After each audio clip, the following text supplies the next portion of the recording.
Okay, so we are live. Hi, Yoda. G'day, Tori. How are you? Good. Torshaa. Well, thanks. Okay, so it seemed like from the email or the comments you wanted to talk to me about the black pill or bring your case, I Yep, guess. sure. Yep. I'm listening. Um, Why are looks yeah, most important in your view? because that's the first thing a woman sees, and then if she likes what she sees, she'll usually indicate her interest in you with her body language. See, one of the big things of the black pill is body language. This is one thing that pickup artists never talk about. Yeah, body language is probably the most powerful form of non-verbal communication that two human beings can have with each other. Most of my rejections that I've had from women, and I've copped lots of them, have been body language ones. It doesn't even get to the stage for you to ask the woman out for a date for her to say no. I already knew I'd been rejected just by seeing the body language, the very, what would you call it, very dismissive, hostile body Mhm. language. Dirty looks, silent treatment, back turns. If I detect any negative body language from a woman, politely thank her for her time and walk away and just leave her alone. And a lot of other black pillars I've spoken to who've also copped a lot of rejections, they've Mhm. told me the same thing. They've been rejected with the body language. So body language, I think that's called Kino or something, Kino. Yeah, There's a that's term where for it. Um, yeah. they talk about this, but Kino actually goes into game. So Mm. Kino is not looks based. Body language is actually game because you're trying to, uh, I guess, interact with somebody through body language. So if you think that body language is what's keeping a lot of men from dating, then I would agree with you because it has to go with social skills. That's right. And look, I can detect that. And as I said before, whenever I detect any bad body language, I thank the woman for her time. But look, even when a woman's being friendly to you, it doesn't necessarily mean she's interested in you. Look, I've had conversations with women, they've gone on for a good couple of minutes, sometimes half an hour or so. But what the woman's saying to you is, look, I'll talk to you as a friend, but that's as far as it goes. And look, and I acknowledge that as well. So Do you think that when a guy is in the friend zone that he can't turn into the fuck zone? for the most part, no, just on the friend zone, that's a cope. Look, when a I woman plays in can the refute that in 2 well, seconds. that's fair enough. Well, that's fair enough. But look, when a woman plays in the friend zone, all she's doing, she's politely rejecting you for the mere fact she doesn't find you physically attractive. Nope, Good-looking guys don't get friend zoned; they just get laid. it's not true. Look, we'll have to disagree on that, but There was a guy that I started dating 10 years later who originally was in the friend zone because he had another girlfriend. A lot of times when guys are put in the friend zone, it's for that reason. And actually, there are studies that show that women are 50% more likely to pick a guy if they know he has a girlfriend. They call it mate choice copying. So to assume that women put guys in the friend zone on the sole reason that they're just not attracted to them is not true. Another thing is women will deem you either creepy or non-creepy. If you're deemed creepy, that doesn't put you in the friend zone. That just puts you not even in the vicinity. If anything, a better argument would be he's decently attractive, not super attractive. Let me see how I like him. Because creeps, girls don't talk to creeps because they're deemed not safe. Do you agree with that? no. I think once you're placed in the friend zone, you're there for life. Look, I will acknowledge in some rare instances Mm-hmm. you could be you're like platonic friends with a woman, and later that relationship progresses to a romantic one. That does happen, but as a man, why are you going to hang around a woman as an orbiter with the hope? With the hope, yeah, well, that's what It's you are such a with a cult. hope. Sorry, It's no, a it's not a. cult.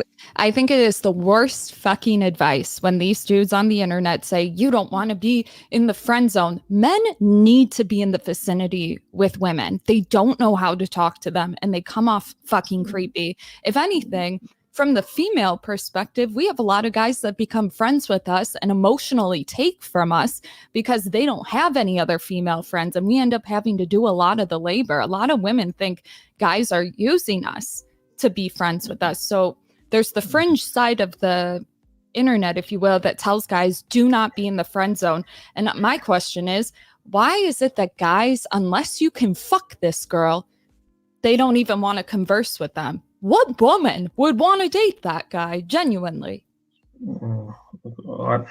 It's rude. No, I don't think it's rude. It is. It's objectifying, first of all, and it's pretty gross. Well, women objectify men as well. What happens when a woman sees a really good-looking man? Doesn't she objectify him? That cuts both ways. Something that guys do a lot, so I'm going to point it out right now, is when I bring up an issue that women have or women say, and your rebuttal to me is, but men, I'm not going to take it. Like, you already lost me, because we end up going in a circle of debating the last fucking thing. So can you bring me a better argument? Just something that's a little bit more substantiated, because you guys have really good cases for looks being first. But right now, I hear a lot of anecdotal. You're telling me, Kino, that's our side, not yours. So I personally, and I've talked about this on my channel, if we want to do anecdotal, is that I would play with my hair like this, not because I was flirting with a guy, but because I didn't want my extensions to fall out. So even Kino in general, I don't think is valid. I'm awkward as hell. I don't know where to put my hands when I talk to you. So if a guy's going off solely of my body language, I can only imagine what I'm telling him, you know? Yeah, I know. Look, I mean, it's pretty. Just on body language, it's pretty easy to tell when a woman is interested in you. Look, just on the looks thing, I used to know this. I had a Chad friend. He's moved in the state now. I've lost contact with him. And when I went out on social functions with him, he picked up every single time because of his looks. The classic example was back in 1992. We went on the South Pacific cruise for 2 weeks, and my God, he must have picked up between. It went for 2 weeks or 14 days, and he must have picked up between 15 to 20 women just because of his looks. Whenever I approached a woman, I was greeted with dirty looks. Sorry? Prove it.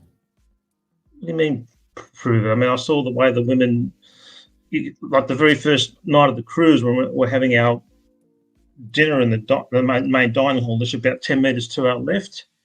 There was a group of young, very attractive young ladies, and in the corner of my left eye, I saw this young, hot-looking Stacey, obviously not staring at my ugly, subhuman-looking head.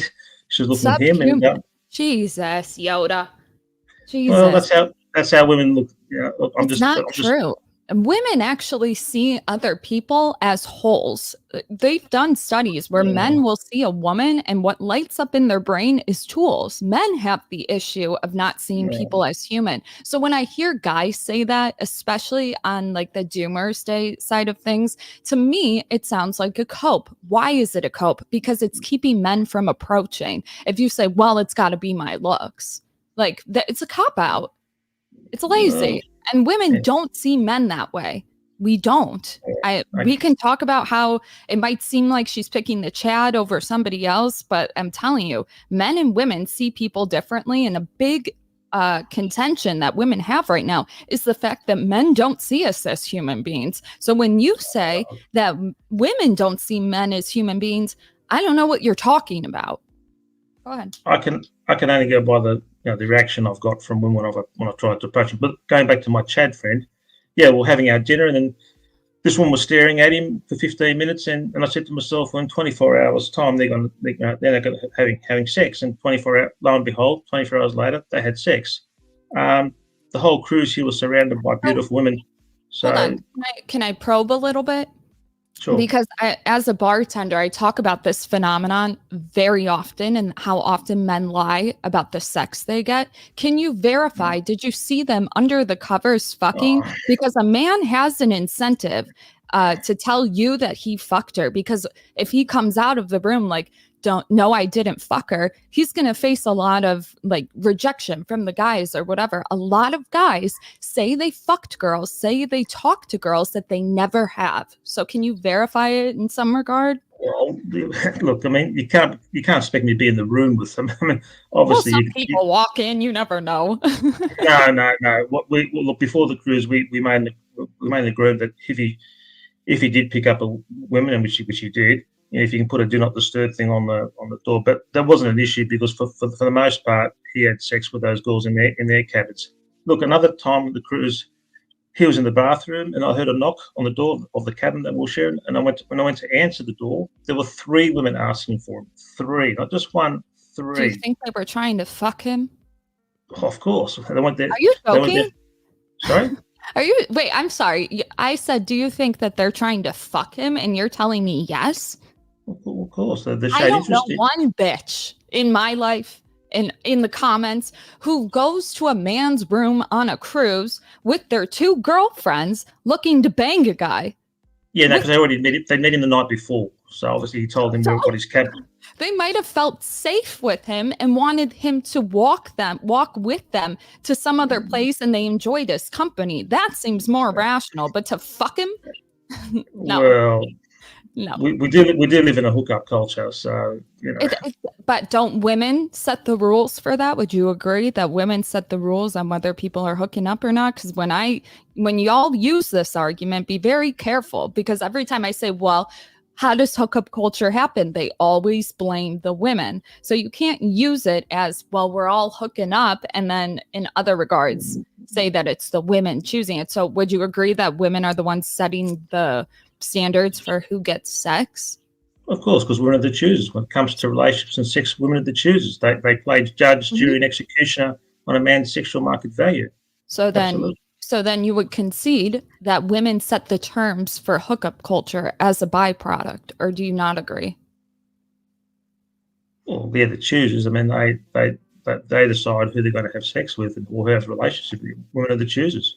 They are the sole choosers. So with that, like, I agree with you, that follows logic. But because of that, do you really think that women, because they set the terms for it, to follow up with the other question, do you think that that's really a good answer to say, well, hookup culture, and that would validate that they must have hooked up? You know what I mean? It's kind of lazy. No, I mean, you just got to use your common sense. I mean, when a woman shows that those, I mean, there've also been other instances where I've been at a social function with a better-looking friend of mine, and he ended up going home with the girl just purely because she looked at him, and she looked at me, and turned her back, and then she saw him. I've been in other. There's been other cases where I've been out with better-looking friends, and a woman would see me, no, she'd just turn her back on me, and then she'd see him and walk up to him, and then he ended up going home with her. And you think they fucked 100%? Yeah, absolutely. One night stands happen. I mean, you would know. I mean, you used to be a barmaid, so yeah. But you're saying it's common sense, right? Common sense that she looks at him, they leave together, they must have fucked. That's what you're telling me. And I'm telling you, I don't know, women make fun of guys because guys, and there's studies on this too, that men will take any look that a woman gives him as sexual advancing. So guys will approach based on that. But they also showed that men cannot tell the difference between women's facial expressions if they're staring at them. So when you say something like that to me, I'm like, was she really looking at him? Women don't get that shit. They don't look at a guy and they're like, I'm gonna fuck you. It just doesn't work. It doesn't happen. So when you say it's common sense, I vehemently disagree. I don't think that's common sense. Because if it was, men would be having success getting a bitch back to their apartment like no other. And I know many PUAs, many that can maybe get the girl in the apartment, but they actually don't end up having sex because it's like, no, I don't want to. Or like, no, I got to get going. I have work. A lot of dudes would agree that just getting her in the apartment is only half of the issue. Oh, but if a woman's really attracted to a guy, she'll let him know. Like I said with my Chad friend. That would have been her goal ahead of time. That's my argument, is that it doesn't matter who the guy is. If a woman's trying to have casual sex, she's going to do it. She's going to shave her vagina, and she's doing it. Yeah, she might pick an attractive guy, but she's going home with him. Her plan was always to fuck. But to think that a guy was just hot enough where she was doing that, I don't think that's true. Well, I mean, the man has to pass a looks test, and if he's a really good look, like my Chad friend, he'll have a lot of women chasing after him. And even look, 4 years later, in 1996, I went to his Bucks night, what you Americans call a bachelor party. He picked up 2 girls. He picked up 2 girls, 2, not just one. Yeah, 2. we know that guys on bachelor parties will pretend to be the bachelor in order to get laid, because mate choice copying says, I want the guy that's been vetted by a woman. So as a bartender, you're telling me nothing. I know every dude who's the best man always pretends to be the bachelor so he can get more pussy. So that doesn't really tell me anything. Other than my point is correct. Well, I must respectfully disagree. I was with him. I saw the body language. I saw what was going on. But you're saying to me, just trust me, bro. Can you substantiate it by with evidence, research, something like that? Because you and Ganstar both have told me things that we can't verify. For all I know, you could be lying to me in order to substantiate your claims. What would I be lying for? No, I've no because reason you have a YouTube channel and you're trying to get paid. There's a lot of reasons. No, I do have a YouTube channel, but it's a joke. I mean, I've only got 1,000 subs. I'm not trying to make money out of it. No, I won't make any money. You're close to monetization. You've got 1,000 subs. Did they change it? Oh, yeah, but you've got to get something like 1,000, at least minimum 1,000 views. And even then, they pay you $1. So, look, I started my channel just to give men, comfort and reassurance that their lack of luck with women's not their fault. Right. But and I'm empathize with that, and I think that's a great thing if you offer them comfort. Except I don't see that when I'm looking at thumbnails. And if you have a channel that says, okay, your looks are, you can't change your looks. Your genetics are your genetics. So you have to just come to terms with the fact that you're not going to have success in dating. How would that play out in real life when women choose men for long-term relationships on personality? Not to mention women who are on birth control, which I would say is predominantly women 18 to 30. It changes what they perceive as attractive. Women on birth control pick men who are more feminine, which would fall under your subhuman fives, unless you want to tell me that it's something fucking else. I don't know. It changes whoever I talk to, respectfully. But they've done studies on this, so much to the point where doctors are telling women, if you come off birth control, be prepared to not be attracted to your husband. Because women will take it, marry the guy, and then come off of it to have a baby. So explain that to me. Is that really looks? Or is that hormone changes that stunted what she finds attractive or fuckable? Yeah, look, I mean, the reason why a woman would marry a guy varied. I mean, maybe she actually is attracted to him. Maybe she's a gold digger and she's after his mate. Now, look, I'm not saying that all women are like that. No, but you can't deny that there are some gold diggers out there. Right, so there's a lot of reasons why a woman could marry a guy. Yeah, maybe she's genuinely attracted to him, but just on you said offer much right now other than a paycheck. Most men are average, so it's funny to me when guys will say she only goes for chads, but yet she marries a fucking beta. And my thing to you is, from the female way of looking at it, women marry their best sex. Usually, if they were like a hoe in college, I can't verify that. Maybe not. But most women, well, actually, I don't know for sure if it's most women. I don't know how, you could argue more women are in college. So I don't know the percentage. But women think that when they're marrying these betas, that they're getting the best guy. I don't know any woman that doesn't feel that way. It's a cope when guys are like, no, they couldn't get the Chad and alpha widow my ass and shit. So my point is, if women are marrying betas per se, and they're on birth control, and then they come off of it and they're not attracted to them anymore, wouldn't you say that that means she married a guy that wasn't a Chad? Possibly, but there are a lot of dead bedroom marriages out there, lots of them. And look, yeah, because guys suck in bed. Oh, no. You can't always blame. It's true. It's two sides to every story. Yeah, look, maybe that could be the case in some instances. I mean, why is it that lesbians can get off 100% of the time and bisexual people can get off 89% of the time, but every time you introduce a heterosexual male, it drops significantly to 50-40. So that makes a case that men suck. Well, hang on a minute. That depends on the individual man. Maybe he he might be bad in bed. He might have a problem with erections, or he doesn't know how to find a woman's Oh, G spot. I'm not saying that. Yeah. I'm not saying that he might have a trouble with it, because if he gets off 100% of the time, but the woman doesn't, you see what I'm Right. saying? Mhm. That's he Well, look, doesn't know how to fuck her. well, that could be the case, but there's two sides to every story. What if the woman sucks in Oh, bed? so now Sorry, it's sorry, sidesteppers. no, sorry, no pun intended. Sorry, but you know, I have a close friend of mine. He knows a guy who was married to a really hot looking woman, and the reason why that marriage failed because she was hopeless in bed, not him. She was, and now he's married to an average looking woman who's absolute dynamite. So yeah, but look, just In going the back to bedroom. See, guys, I'm sorry. telling you, men do marry bitches based off of their performance. I've been saying that. No one agrees with me. Yeah, no, look, one disagreement I have with a lot of other black pillars is that they seem to think that the hotter the woman is, the better she's going to be in bed. Not always. Sometimes No, the it's hottest. usually the way opposite. That's right. Or Yeah. something we agree on. Yeah, but Yeah. no, just going back to with marriages. Yeah, there's a lot of dead bedroom marriages out there. Look, Sure. myself, I've been seeing hookers. I think you call guys like me a trick or John.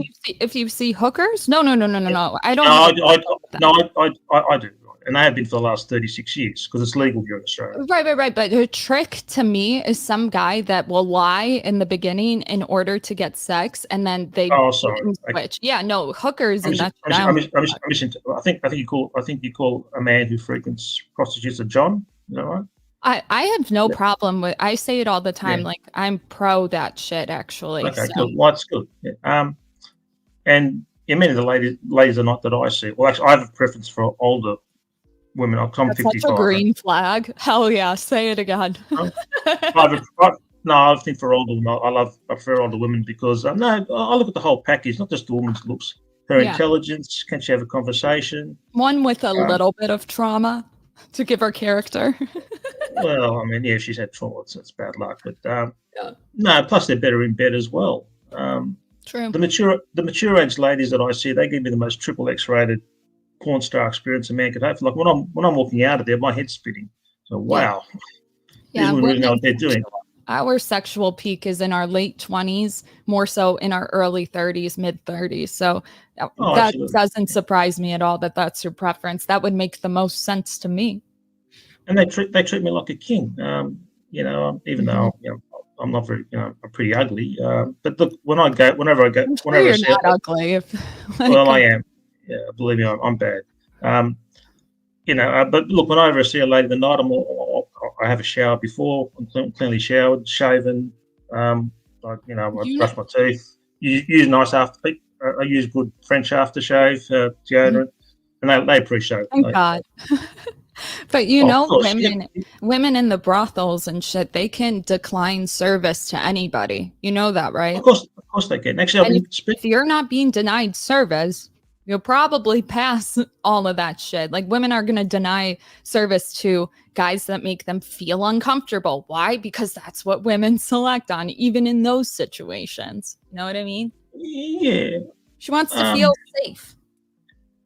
well, look, to be honest with you, a lot of the mature age ladies I see, they open up to me. Look, I don't solicit any private information from them, but they Yeah. often tell me their deepest, darkest secrets. So they trust me, and a few of them have asked me, do I want to be their private client? Because what a lot of hookers do who work in brothels Yeah. to get some extra business out of the brothel, they'll choose guys that they trust to be Yeah. private clients, and I've been a private client of a few of them as well. You want So to know something funny too? Is women, I tell this to guys on my channel all the time. If you want to know if a woman actually likes you, it's when she spills so much to you that it makes you uncomfortable because they'll talk about their sex life and shit. That's like a really big green flag that she likes you. So if you're telling me they've told you some deep, dark secrets, that's a green flag. Just saying. yeah. Yeah. But no, look, they seem to enjoy their time. But actually, the last time I saw a lady, the night she squirted on me 3 times. So I must have been doing something right. Yeah. You So probably made her feel safe. um, The reason I yeah, say this too is because guys have a misconception about a guy being ugly in that correlates with them being If they're ugly, they're unattractive and creepy. If they're good looking, they're not creepy and whatever. So guys will be like, I don't want to be creepy. I go up to her and she has a level of disgust on her.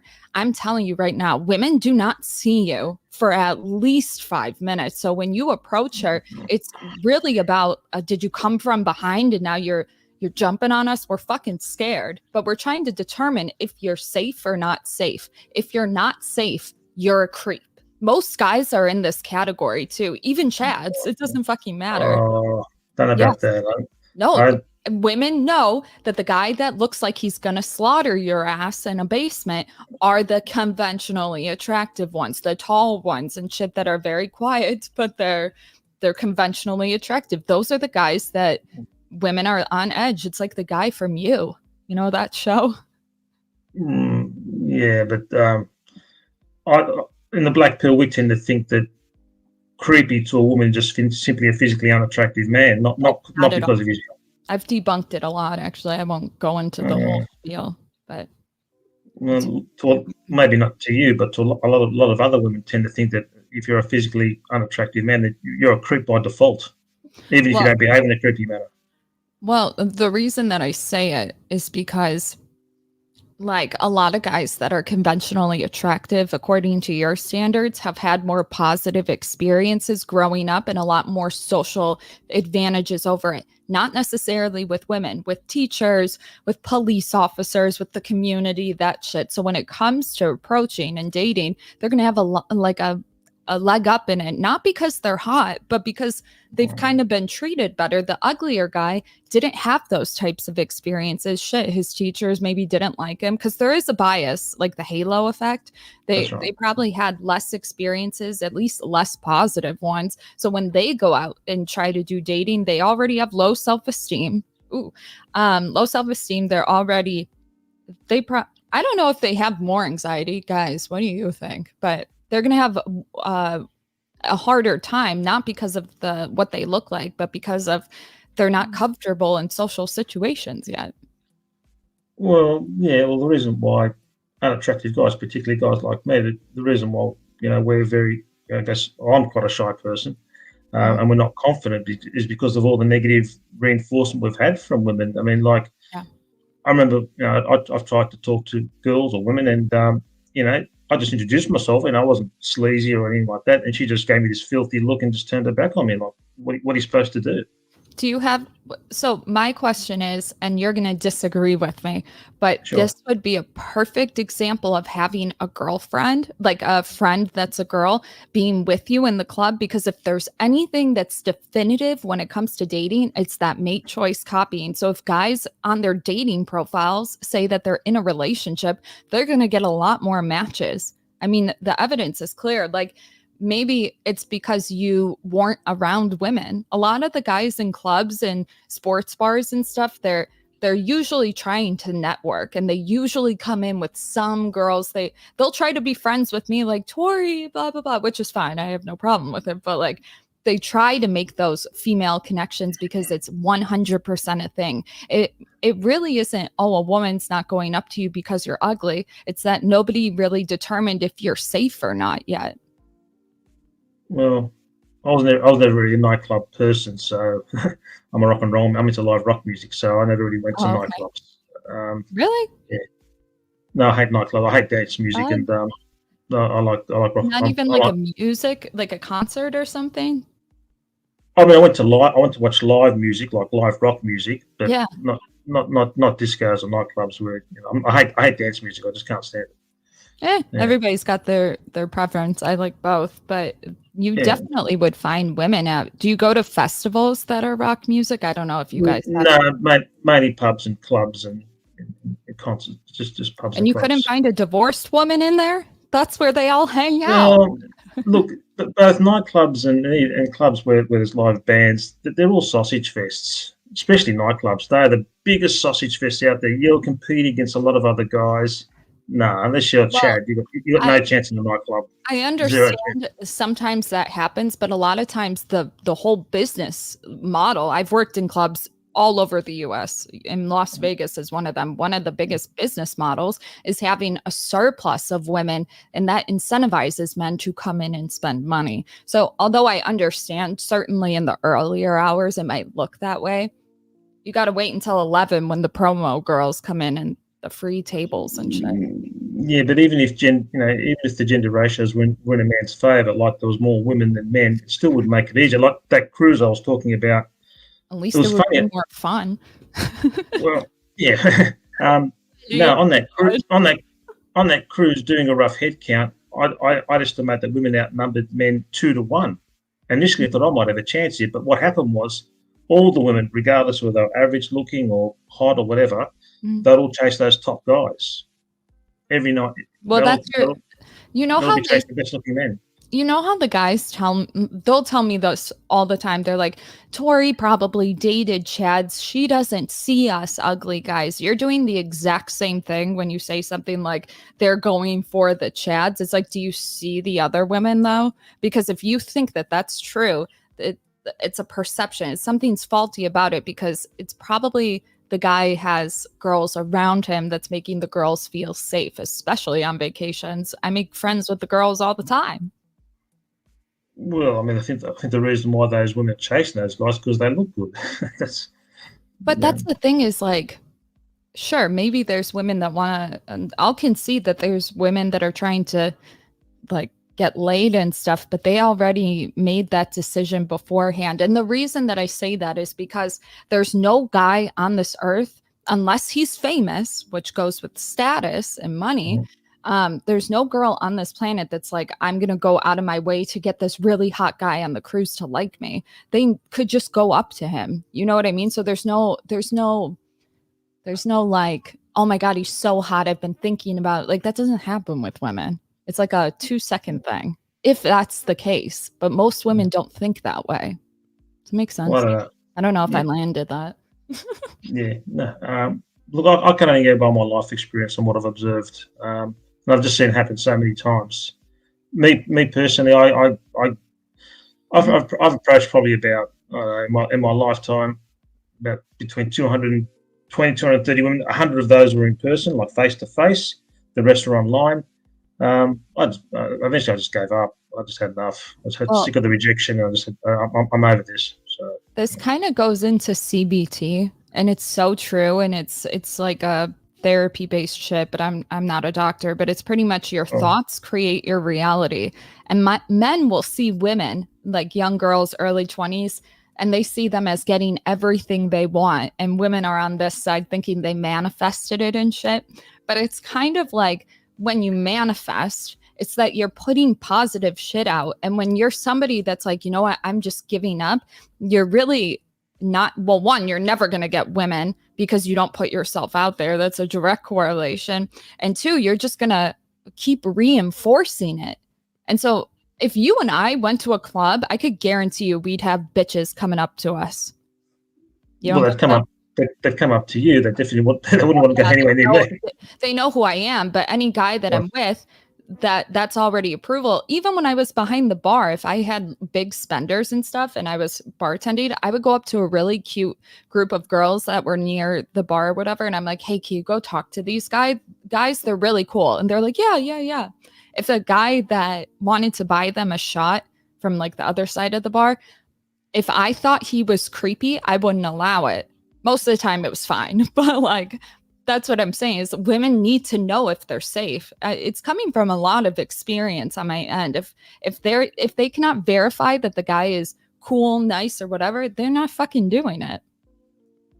So if you and I went to a club, let's say they don't know me, just you being with a girl makes them more at ease in the vicinity, which makes it easier to approach them. Maybe, but I mean, if women saw what I looked like, they wouldn't want to go anywhere near me. So wear a hat. Fuck it. If you think that you're that ugly, wear a fucking hat. Let's go. Let's go. Well, I don't know. Why? I'll wear one too. Look! Don't take me the wrong way. Just because I've had no luck with women doesn't mean I hate. I'm not a misogynist. Absolutely not. I love them. I think women are awesome. Look, they're just acting on their biology. You know, when a woman sees a man that and she says to herself, if by the off chance I have kids with this man, I want to have beautiful babies, and that's not going to happen with We me. say that, So, but actually, we talk about this a lot. And it's that if you have one attractive parent, that's how you determine if the kids are cute. If you have two attractive parents, they always come out ugly. It's the oh, truth. It's what maps onto reality. It's so true. You need one ugly parent. And girls will even say, you know how you need a guy that's like kind of ugly? It's like, yeah, I totally get what that means. I have a video. It's about 16 minutes long and it's a bunch of clips. Do you want to watch it and we can kind of react to it? I'm kind of making my case about the looks thing and I think it might change the way that you see yourself and your dating experiences. oh, I don't know. I'm a Come 55-year-old man. on, Yoda, let's go. All right, if you want, it's your show. So, Let's do it. Okay. He's like, fuck my life. What did I get into? no, you're fine. So not only does birth control make women less attracted to masculine men, but it also makes them less attracted to intelligent men as well. Now, the reason for this is that when women are ovulating, they are most motivated to find men with good genetic material, and facial symmetry and other masculine traits are good indicators of good genetic material, but intelligence is also a good indicator of good genetic material. Now, because birth control inhibits ovulation, it also inhibits the biological motivation to compete for men that have good genetic material, that are more masculine and more intelligent. Now, because women that are not ovulating have a decreased biological motivation to pursue high-quality genetic mates, their facial expressions will change, their voices change, their odor actually changes, as well as their motivation to appear attractive to potential mates. And one of the greatest examples of this in the literature actually comes from a study that examined strippers and found that strippers that were ovulating made $20 more per hour when compared to those that were not ovulating, demonstrating that ovulating women are found to be more attractive to men. Nuts. Hey y'all, I'm a psych major, so I thought I'd start dropping some interesting psychological facts on this account. If you're like me and this filter actually kind of makes you look worse than you do in real life, there's a psychological reason for that. The idea that symmetry equals attractiveness became really popular, so researchers decided to put it to the test. There are a ton of studies done on this, but this was one that I just found really interesting. They took people's faces and altered them to make them look more symmetrical, thinking that that would increase their level of attractiveness. They were surprised to find that having slightly asymmetrical features makes you the most attractive. Researchers have also proven that the more average you look, the more beautiful you are. In various studies, researchers have averaged people's facial features together to create a new average-looking person, and that person is always voted the most attractive. So if you're an average Joe or a basic bitch, you're beautiful. Does Timothée Chalamet have the quote-unquote perfect face? Well, the French-American actor recently topped the annual TC Candler list of the most handsome faces. Does his face actually align with any sort of proportion or harmony? Well, This, I think, is a perfect example of mate choice copying with Kylie Jenner. recent video on TikTok showed the artist Jose editing Timothée Chalamet's face to align with the perfect face template. This template is designed based on mathematical proportions, also known as the golden ratio, and Dr. Stephen Marquardt is famous for creating the template based on the golden ratio proportions, which he uses to guide patients undergoing plastic surgery. Though at Cooves, we're not a big fan of using the golden ratio as a measure of facial proportions, as we've explained in the past that it's an overly simplistic and also not an accurate way of measuring beauty. Now, going back to Timothée Chalamet, what makes his face attractive? Well, as you can see, Timothy has strong eyebrows, high cheekbones, chiseled jawline, which all give him a very masculinized appearance, but he also possesses a lot of childlike and feminized features, such as his rounded eyes and small nose, and this is also called facial neoteny. These contrasting features give him a feminized look, and additionally his face has a high level of facial contrast, which includes fair skin with dark eyebrows and well-defined lips that obviously add to the appeal. We can see that Timothy's face has minor asymmetries around the jaw, nose, eyes. As you may know, symmetry is actually not as important as people may think for an attractive face, and a perfectly symmetrical face would also look quite uncanny. If you're interested more in the sciences behind facial aesthetics, then follow us.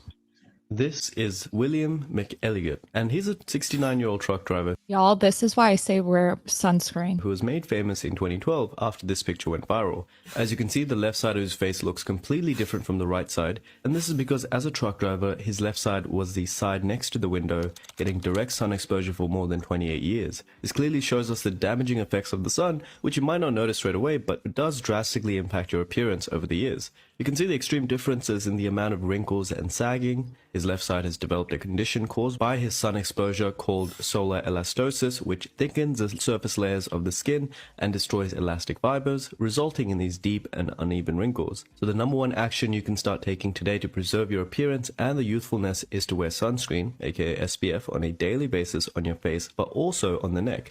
And this is without mentioning that skin cancer risk associated with sun damage that we all do know about already. If you already have UVA sun damage, a 5-month to 20 milligram dosage of Accutane paired with topical retinoids and carbon dioxide lasers have proven effective treatments, but UVA sun protective measures are actually just the best preventative. However, you should be careful when picking a sunscreen, as a 2021 study discovered that most sunscreens only give about 24% of the UVA protection that they claim to have. And according to that paper, it is better to choose sunscreen that have specific ingredients like methylenthralenate to get more UVA protection, as it's better to be on the safer side than not. To learn more about the sciences behind beauty or aesthetics, then follow us.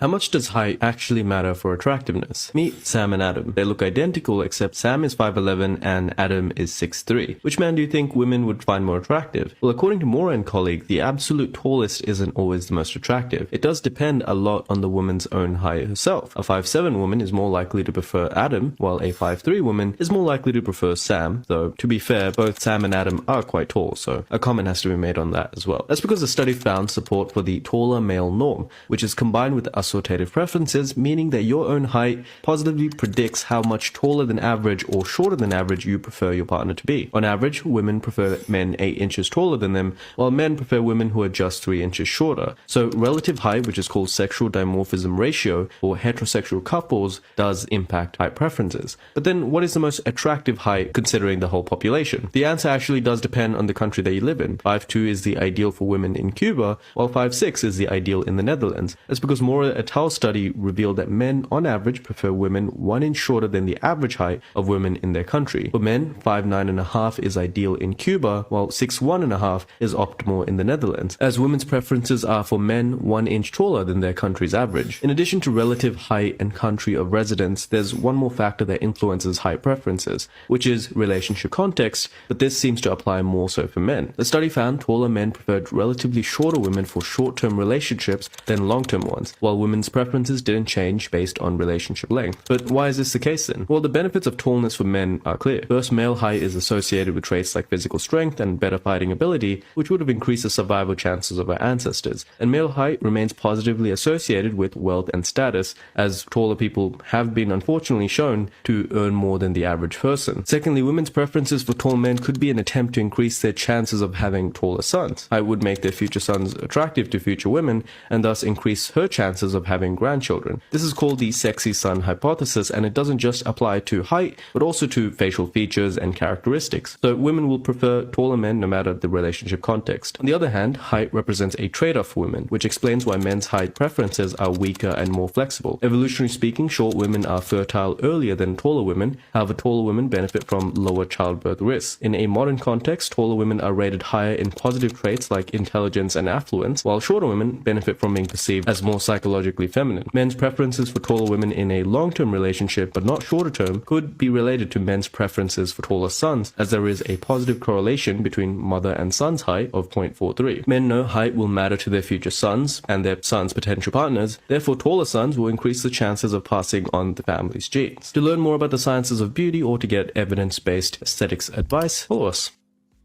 So let's talk about what makes Theo James attractive. First of all, his overall facial bone structure does exhibit good horizontal and vertical proportion, and also he has strong dentofacial growth, meaning it's well developed. The bizygomatic width, or the facial width of his cheekbones, align closely with the bigonial width, or the width of his jawline, creating a balanced square facial shape that is considered the ideal for men. Now, additionally, Theo's mandibulus ramus length gives him a tall, angular, and well-projected chin region. This prominent lower third balances ideally with the size of his nose and mouth width. Moving up, Theo's brow ridge exhibits thick, low-set brows that angle down towards a deep-set orbital position, meaning that they're relatively close to the eye socket. And while prominent brows usually look ultra-masculine, Theo's almond-shaped eyes provide a contrasting softness. Theo's straight nasal bridge and defined nasal tip also add to the harmony of his face, and the facial contrast also contributes to Theo's attractiveness quotient. His dark brows, brown eyes, and facial hair create high degrees of tonal contrast against his lighter skin, and we can also see that he has a very even skin tone. At a glance, overall, you can see that Theo has a chiseled, robust face with defined cheekbones and jawline that does give him that masculine look. His full lips make his face look more striking, but nonetheless he's not overly masculine, which is key to men's aesthetics, where you do want to look masculine, but still have some feminine softness, which is why Theo fits certain acting roles very well, as being a handsome but believable character. If you want to learn more about the sciences behind beauty and facial aesthetics, then follow us. For all of you who answered yes, let me introduce you to mate choice copying.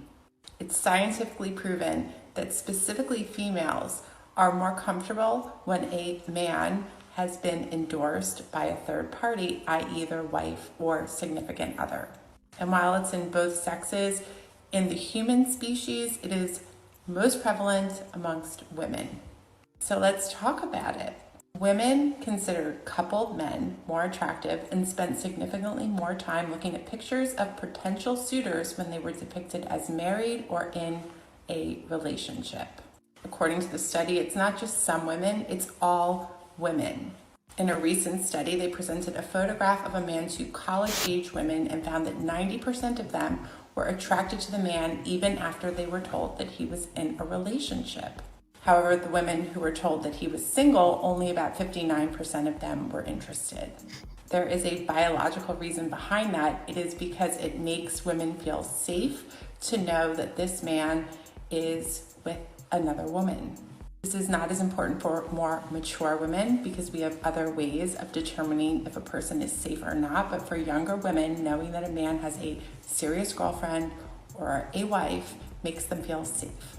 Conversely, if you are a man that has 5 marriages under your belt, you're actually deemed less safe than, let's say, a married man who is on his first marriage. This does not have everything to do with how the man himself looks.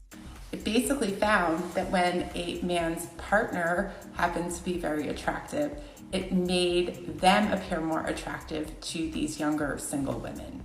If you're a married man, this might sound really great to you if you're looking for some attention with your dad bod.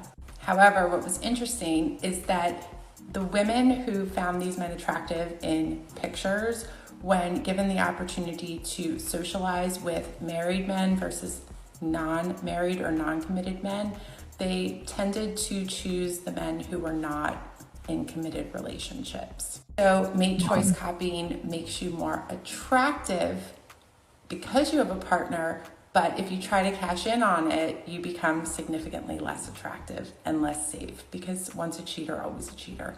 5 traits that make you sexy and have nothing to do with looks. The psychology of attraction. Can you think of someone who you find super sexy and it's not all about their appearance? It's something you can't quite put your finger on? Well, new research says they're likely to have these 5 traits. 1. They believe they're sexier than they are. People's self-perceived physical attractiveness has a giant impact on how attractive other people find them. So you just need to see yourself as a sex god, and others may see you the same way. 2, they make everyone around them feel good. Your positive energy causes people around you to release dopamine, which makes you more attractive to them. 3, they play hard to get. Human beings are hardwired to want what's not readily available. 4, they're playful and funny, which is a good sign they'd be a high-quality mate. And 5, they're vulnerable. The fastest way to connect deeply is to reveal something about yourself that's hard for you to share. Cultivate these 5 traits, and you might just 10x your attractiveness. Okay, that's it. What are your thoughts? Well, some interesting stuff there, particularly like well, I was paying attention. The first part where they said women when they're on birth control, their libido drops. Is that right? And then when they're off it, because it it tricks them increases. into thinking that they're pregnant. Okay. Yeah. Okay. Well, look, I wouldn't know. I've never been married. Never been in a relationship, so I wouldn't know. So it's Sorry. Sorry. Do you want me to pause you so you No, can? that's fine. Okay. That's fine. I would. Yeah, I wouldn't know. So the other part of it about attractiveness. I mean, the last. So I can't just take a call. Sorry. Yeah, go ahead. So just one moment. See, he's got women that want him. Thank you for the super chat. Keep your girl off OnlyFans one chat at a time.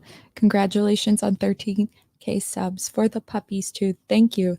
I had to postpone her doctor's appointment to the following week because I didn't have the money yet for it. So thank you.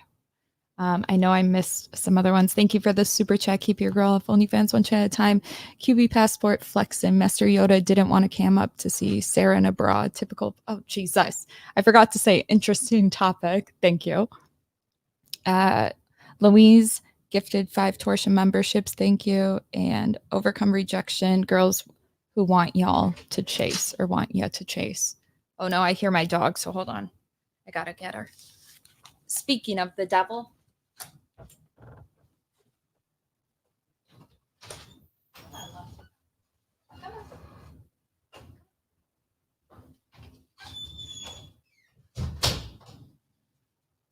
No.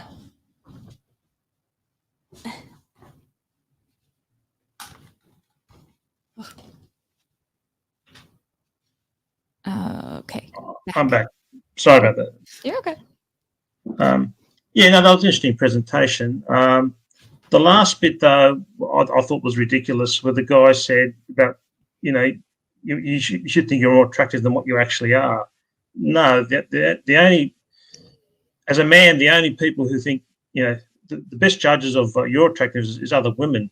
I know when you were debating with Ganstar, you were talking about face raves. I know there's a YouTuber called Wheat Waffles where he actually charges men to rate the faces of that's all right, fine, of other men. That's ridiculous. I mean, at the end of the day, women are the ultimate and final judges of a man's beauty, not other men. That's just crazy. Yeah. That's ridiculous. So you agree with me though that women are the ones that can kind of determine if a guy's or like pre-selection is a thing? You agree with me? Because I didn't think you agreed with me earlier. Well, no, of course, women. So why do you tell guys not to be friends with them? Well, because the reason why look, you should. Even on my channel, I tell men, look, you should try and get along with everyone you deal with, men, women, whoever, right? Yeah. But being friends with a woman, the problem there is there's always going to be that underlying sexual tension there. So, calm your boner, Yoda. Sorry? Get it together. Calm your boner. Well, if you know what you're saying, you are very attractive. And no, I'm not trying to simp for you. I know. I hate when guys think that. You're fine. Yeah, no, you are very attractive. Out of my league, but very attractive. But no one ever says that. Thank you so much. Sorry? No one ever says that. They all think I'm a hag. What? You're kidding. It's okay. I own it, baby. No. You must have a lot of men. Don't you have a lot of men telling you you're attractive? No, I don't actually. I don't have. Most of the DMs I get are telling me to die, which loving the energy, man. But can we tone it down a bit? I'm sensitive. Yeah, there must be trolls. Yeah. I try to FaceTime them, but they won't answer because they're pussies. Say it to my face. Yeah, it's pretty. Yeah. Look, even though I'm a black pill, this is one thing that I have disagreements with other black pillars about. Mm-hmm. When they rate female attractiveness, I think they're very harsh. Yeah, they do that because they're insecure, right? Yeah, and I just think that's. I mean, I was on another stream a few days ago, and I put up a woman who I think is a 10 out of 10. This woman is just perfect. She's a beautiful woman. She's on TikTok. Oh, okay. She goes by the name Phoebe is Ginger. She's a redhead. Well, I got a thing for redheads. So I love redheads. Good choice. Yeah. Oh no, redheads rock. They're wild in bed. I mean, every That's what they say. I suck in bed, I- but like I love that people go in thinking otherwise. Woo. well, yeah. You're Yeah. like, yeah. I think that Um, it's a stereotype, right? Oh, there's some truth to it Or because maybe we were ugly growing up, and now we feel like we have something to prove. yeah. No, this she's from the UK. She's English and she's just perfection. And when I put her up, a picture of her up, some guy said she's a 6 out of 10. And I'm saying, you got to be kidding. You need to buy, you need to buy yourself a set of glasses because this woman was just, she was just perfection. Do you Absolute remember perfection. back in the day? Like, I don't know if guys will remember this, but people used to roast Megan Fox for her thumbs and shit. They used to say she was so ugly when she got a facelift and stuff. And it's like, I feel like that's sort of the energy they bring. Because now people forget about that and they're like, oh, Megan Fox is Yeah. the epitome of beautiful. They thought Margot Robbie was ugly. I don't know. No, she's gorgeous. She's beautiful. Margot Robbie's beautiful. I think there's something about shaming a woman that makes them feel better about themselves. Yeah, particularly you often hear this thing in the manosphere about women once they hit age 30 they hit the wall. That is cope. That is cope on a biblical level. Look at I try to tell them otherwise because if they think that, they're gonna get to 30 like pissed off because it's not true. Women don't really lose value until they could even have sex in their 60s, like, and people are like, that's not a relationship. I say older women don't want to get married, y'all. Like, that's good enough for them. No, I mean, as I said before, I have a preference for older women, and many of the mature age hookers that I see, they're in their 50s, 60s. One I've known for 7 years. Actually, she sees me as a private client. She's 7 years older than me, and she's still a beautiful woman, and she's dynamite in bed too. So it's such a green flag because any guy that says anything of the sort, like, I get it, early 20s and stuff, but I was just talking about this with a guy and it's like, well, how do you determine 19 to 20? And so then how do you determine the difference between 18 and 19? And you can't really, and then it starts to lower. Even when you hear guys say we should lower the consent, assuming they can just trick a young woman into bed, but it gives pedo. So when a guy says he's into older women, I cheer. I'm like, yeah, no, I think older women rock. I think it started when I was in year 7, when I was in 7th grade, as you say there in America. My commerce teacher, like, I was paying attention when she was writing up on the blackboard. I couldn't stop staring at her ass. She had a really nice ass, and she was old. I mean, so yeah, so yeah, that's how. And there's also a movie that I saw. It's an Australian movie called Tim. I don't know if you've ever seen it. It's got no. It was made back in the late 70s. Yeah, it's where a younger man falls in love with a much older woman, and the older woman that was shown in it, she was an American actress actually. Her name's Piper Laurie. I don't know if you've heard of her. I'll look her up after. She was in a horror movie called Carrie. Oh, the bloody thing. Yeah, it's a blood and guts. Yeah, I'm not. That was like before I was born, I think. But I saw it when I was younger. Yeah, she played the mother of Sissy Spacek. So. Okay.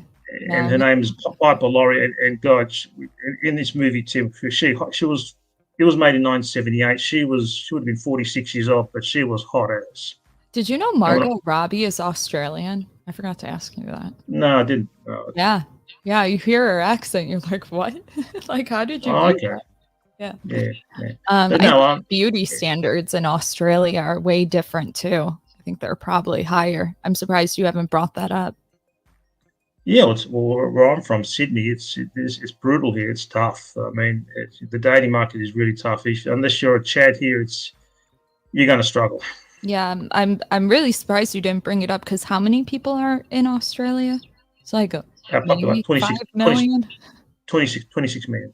Oh, it is 26? Okay, that's the same as Illinois, just to put it in perspective. The whole state, yeah. So your pool is smaller, way smaller, which makes it harder. It can be harder or easier, but I would assume there's probably more men than there are women. I don't know. I would have to. I don't know what the gender ratio is, but see, with myself, not only am I, not only do I bomb out with the ladies because of my looks, it's also there's a racial issue as well. Because although look, I'm Australian born of Italian parents, which technically makes me a white European, I'm cursed with a very dark and swarthy appearance. If you to see me, you'd think I was an Arab or a man of Middle Eastern appearance, and women get creeped out by that look. They do.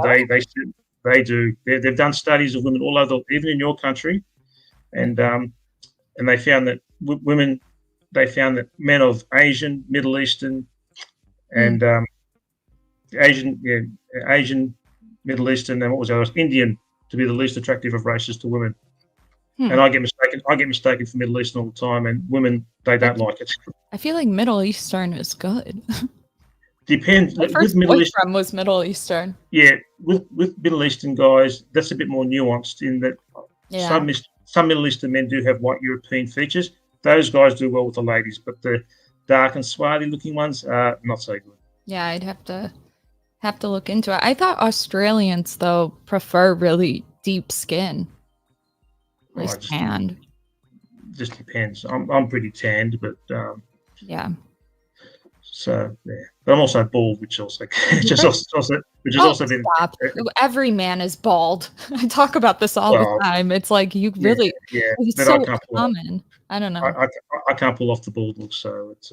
But anyway, you're so close to Istanbul, where they do transplants for like $600. That's in Turkey.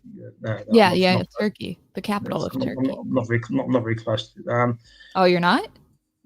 No, I'm in Australia. I'm in the southern hemisphere. See, I thought Turkey from me is 24 hours, and so I thought Australia. I thought it's just +6 to you. No, Turkey in terms of like Turkey's right on the edge of Europe. Yeah. Sort of sandwiched between Europe and the Middle East. Sandwiched between Europe and the Middle East. Yeah. That's okay. So how close are you to New Zealand? I was going to say Madagascar. About 3 hours by plane. That's it. Yeah, it's not that far away. I went by airplane. Yeah, I've been there once. Beautiful country. Have you? Damn. Yeah, I went skiing there. Yeah, you guys have those things in your country. They're Are they kangaroos? The ones that beat you up or beat up dogs? Oh, only if you get too close to them. Yeah. I saw one drowning a dog. It concerned me. They look buff. Yeah.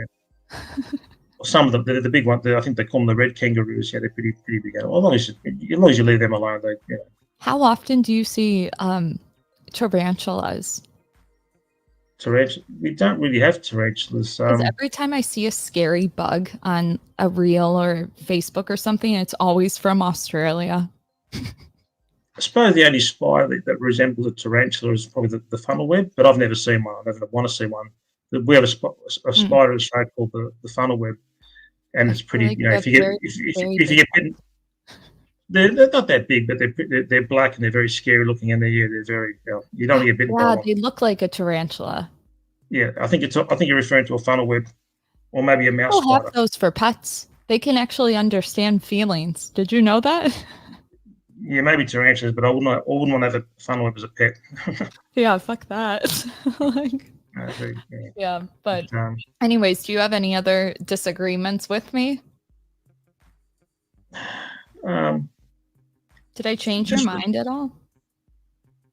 No, not because I want to disagree with you for the sake of disagreeing with you, but I can only go by my life experience. And look, just because I've given up on dating, I don't tell other men to give up on dating. Well, that's a personal decision each man has to make, right? Yeah.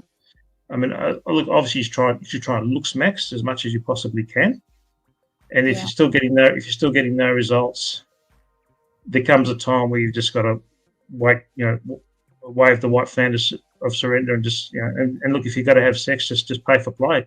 That's what I've been doing. I don't see the big deal with that, but I guess because men I'm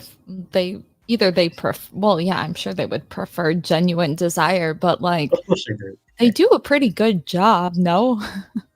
Yeah, look, they're nice. One disagreement I have with a lot of other black pillars, particularly a lot of the virgin ones, that they don't want to pay for sex. So they say, "Oh, there's no validation." Well, of course, you know that, and that's known up front. I feel like women don't even really give it, even if it is genuine. Like, I feel like if you pay for Yeah, it, you'll get more of a woman making you feel yeah. better. Well, yeah. Like I said, I've had the best, triple X rated porn star sex a man could hopefully. I'm not saying this is a cope, but I've probably had a better sex life, a more fulfilling sex life than most married guys have. Yeah. Yeah, I'm You sure. know, the sex life I've had with these women has just been incredible. These women really know what they're doing. Yeah. But then and look, it's always in the back of my mind. She's just doing it for the money. And look, if I met these women as civilians, they would reject me in a heartbeat. They'd probably reject me in a heartbeat. I used And look, to have friends that did it, and they would talk about how they actually really enjoyed it. That's why they kept doing it. Like, I okay, haven't fair enough. heard any stories about them being forced into it. Like, the girls I knew that did it liked it because they liked to meet the men and make connections and shit. Yeah, I mean, look, as I said before, the women that I see, they treat me really well. But then I treat them well as well. I mean, they're not there they're not there to take abuse. And Yeah. I tell them things like they're beautiful because I do think they're beautiful, and they appreciate it. And I make it more palatable for them as well. I know I'm a very ugly guy, but that's why I'm in a brothel. I mean, if I was a good-looking dude, Well, I would need to be they paying for it. probably have reservations about themselves too. I mean, like, I have friends that enjoyed it, but I'm sure they feel inadequate when it comes to dating too, Not saying that it invalidates your experience, but when you can Mm, recognize that even the woman will probably have a hard time, she probably won't even date. I don't know, unless she lies about what she yeah. does. I don't know any guy that would be cool with it. So it's probably lonely for them too. Have you ever tried to hang out with them outside of work? Well, actually, good point. Good question. Actually, one of them, my only non-paid sexual experience was with a hooker. There was this hooker that I'd been a regular for 2 years, and totally unsolicited. Sorry, no pun intended. Mhm. She gives me her email address. Okay, so we exchange emails. Then she gives me her phone number, Yeah. and then she says, "Oh, would you like, I got a free. I'm not working this particular day. Would you like to meet me at this bar?" So we met up, and she ended up taking me home, and yeah, we had sex, and Yeah. then another time, she took me to a secluded beach 2 hours north of Sydney, where I live, and we had sex on the beach. So that was fun. Yoda. What the hell? uh, That's what I'm saying. Like, well, I so used to work at a restaurant. It's like a Hooters or whatever. And the girls right, would hang out with the regulars and stuff all the time. And I'm like, it can't be that far off when you're like hooking or whatever you want to call it, hookers. Like, I mean, I can't say that I would ever be one, but shit, I would hang out with them. yeah, no, she was another time What she happened she to her? invited sorry, What she left the happened? industry. She left the Oh, industry. So damn. and yeah, she gave me a few free ones outside of her work, and not just that, on a few other occasions she did. So yeah, that Have you was ever nice. tried And hitting her up since she's been out of it? I do occasionally send her a few messages, but She doesn't yeah, answer. oh no, she just says she's doing all right. But yeah, I don't want to hassle her. So Mm, yeah. um, I'm not a stalker, so but I no, know. look, it's even when I have a really passionate sex experience with one of my hookers, it's always in the back of my mind. Always, she's just doing this for the money. But what can I do? It's my only way I'm going to get laid. I I'm just feel too. like to do that for a living, you have to be having fun. Women have to be having Okay, yeah, fun. they have to enjoy some of it. They've got to enjoy some of Yeah, it. because Look, women but can't also, stay in a place they're not having fun in for that yeah. long. Well, this is why I don't see young hookers anymore, because there was just too. They just give you the starfish experience. Mhm. And I've heard so many horror stories from other guys of who had bad experiences with young hookers. And this is one thing I don't like. This is one thing I have a disagreement with other black pillars. A lot of black pillars say to me, "Oh, Master Yoda, why don't you go for young girls?" I said, "Why? I mean, they're young enough to be my daughter, which is creepy. Yeah. Um, they're going to be no good in bed. They like young women just suck in. They're just hopeless in bed. I'm sorry, they are. They're I just feel like I absolutely would useless." be guilty. Sorry. I feel like if I was a guy and I was paying for it and I went with a younger girl, I feel like it's like equivalent to watching an older woman in porn and you're like, oh, she's doing this to like pay for her kids' clothes for school. I feel like I would be like rooting the younger girl. It's just something, I don't know. I'm not a dude though. I don't know. There's something about Yeah. what do you really get out of it other than she's hot? Yeah, yeah. And this is another thing a lot of other black pillars and other guys don't get. just because she's hot does not mean she's going to be good in bed. Look, if you can find a hot-looking woman, regardless of whether she's a civilian or a hooker, and she's great in bed, more power to you. Yeah. But more often than not, a lot of hot-looking women, they're not that good in bed. Yeah, no one tells them how to have sex. Sorry? Nobody tells the hot girls how to have sex because guys are too afraid to tell them. Well, then again, maybe the hot-looking woman might have a low libido. Maybe she doesn't enjoy it. But can I tell you a very bizarre story a hooker told me back in May of last year? I was seeing one of my favourite mature age hookers. I've been a regular for about 3 years. Mm-hmm. She told me about this client that she had, and he wasn't a typical guy that goes to a hooker. She described him as a giga chad. Or she didn't use the term giga chad.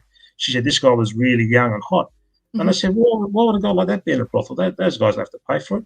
And she said he was in a dead bedroom marriage. And I said, well, how can he be in a dead bedroom marriage? If he's a good-looking dude, how can he be in a... Why? That doesn't make any sense. I said to Ganstar, I think, or Wheat Waffles, I was like, do you really think that giga chads, or like what I called it a chad, like don't have an easy time dating? Or what? Does that make sense? And he was like, no, they do. And I was like, not always. I didn't even think of the guys in dead bedrooms. Makes sense. Yeah. No, I don't think... or maybe it was a kink. Yeah, I don't think good-looking guys have any problems with dating at all. Well, this one did, right? He couldn't just go out. Oh, well, maybe because he didn't want to find out, so he can pay her to leave. That's why he went that way. Well, yeah. When a man goes to a hooker, it's a bit like confession. What stays in the room, what happens in the room stays there. So yeah. No, I've got a friend of mine. He just came out of a 22-year marriage, and he was a dead bedroom marriage. And in the end, he had to start seeing hookers because his wife just wasn't putting out. And no, I hear this from hookers all the time. One hooker told me that in her estimation, somewhere between 70 to 90% of her regular clients are married guys. Yeah, I used to think. I remember hearing that from the girls. Pretty sure they all said married, so it was like a mutually beneficial relationship because they didn't really have to like necessarily. They felt like they were doing a good deed. It depends how you see it. Okay, I don't know. It's a very contentious issue, but I guess like you're in and you're out. Yeah, well, it's like it is like confession. Yeah, a lot of married dudes go to hookers. I used to think there was only just ugly, sub-3 guys like me. No. Did you know that most of the men on OnlyFans, I think it's like 95% are married men? Yeah, I read that somewhere. Just on that OnlyFans, look, I don't mean to criticize. I know you're American. I don't mean to criticize the US, but this OnlyFans is just ridiculous. Why in God's name are men paying for something they can easily access for free? Well, think about it. It's absurd. It's absurd.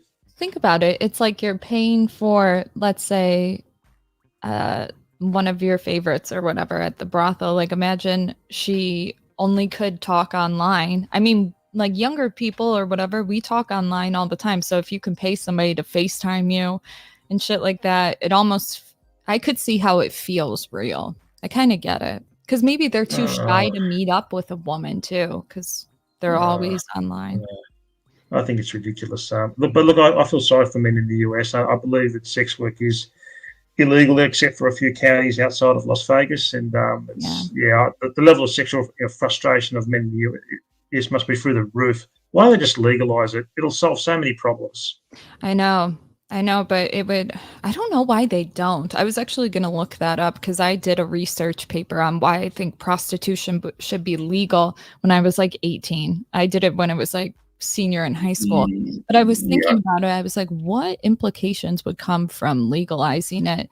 Like a lot of people talk about how nobody would have use for women, but there's got to be another reason why. And I was thinking there's a lot more bad that could come out of it in exploitation, that it's probably better not to do it. No.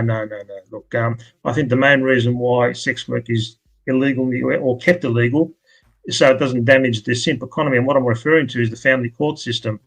There's a possibility of that. If American men had access to no strings attached sex, it means they wouldn't have to risk a potentially financially ruinous divorce for the family court system.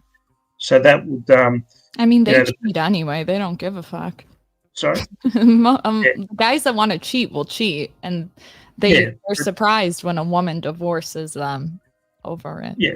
But just on the I mean, with the family's court system, look, all the people are going to lose money. You're going to have the judges, the lawyers. They're going to lose a lot of money. So if men had access to no strings attached sex, they'd lose a lot of money. There's a really good documentary on YouTube called Divorce Corp USA. Yeah, I watched that. Yeah. Oh, that was horrifying. Yeah.